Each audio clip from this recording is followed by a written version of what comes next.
Hi there, what's up? In this video, I'll be comparing PostHog and Sentry.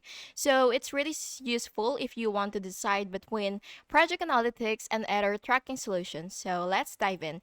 For the overview, PostHog it is analytics focused and tracks user events, funnels, and retention. For Sentry, it has error monitoring and performance tracking for apps and website. For the core features, PostHog has funnels, session recordings, feature flags, and auto capture. On the other hand, Sentry has real time error monitoring, stack traces, and performance insights. Now, for the hosting and privacy, PostHag is self hosted or has cloud as well, and it has full data control. For Sentry, it has cloud and self-hosted as well, and it is focused on error logs.